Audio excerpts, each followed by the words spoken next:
Sodium chloride ಅಥವಾ normal salt ನಾವು use ಮಾಡ್ತೀವಲ್ಲ ಅದೇ, ಅದನ್ನು ಸೋಡಿಯಂ ಕ್ಲೋರೈಡ್ ಅಂತ ಹೇಳ್ತೀವಿ. ಸೋಡಿಯಂ ಕ್ಲೋರೈಡನ್ನು ನಾನು ಒಂದು ಬೀಕರಲ್ಲಿ ಹಾಕ್ಕೊತಾ ಇದ್ದೇನೆ. ಕಾಣಿಸ್ತೈತಾ? ಸೋಡಿಯಂ ಕ್ಲೋರೈಡನ್ನು ಒಂದು ಬೀಕರಲ್ಲಿ ಹಾಕ್ಕೊಂಡೆ, ಸ್ವಲ್ಪ ಪ್ರಮಾಣದಲ್ಲಿ ಹಾಕ್ಕೊಂತೀನಿ, ಇಷ್ಟು ಅಷ್ಟೇ.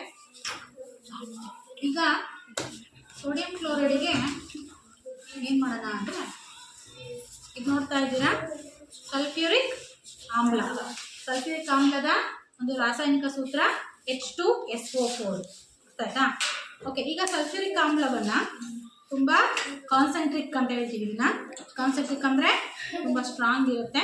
ಈ ಕಾನ್ಸಂಟ್ರಿಕ್ ಸಲ್ಫ್ಯೂರಿಕ್ ಆಮ್ಲವನ್ನು ನಾನು ಈ ಬೀಕರಲ್ಲಿ ಸ್ವಲ್ಪ ಹಾಕ್ತೀನಿ. ಓಕೆನಾ?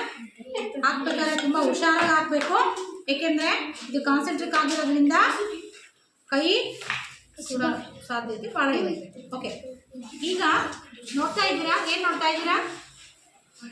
ಬಿಳಿಯ ಒಂದು ನೊರೆ ಬರ್ತಾ ಇದೆ ಅಲ್ವಾ? ಬಿಳಿ ನೊರೆ ಬರ್ತಾ ಇದೆ, ಮತ್ತೆ ಬಬಲ್ಸ್ ಬರ್ತಾ ಇದೆ ಅಲ್ವಾ?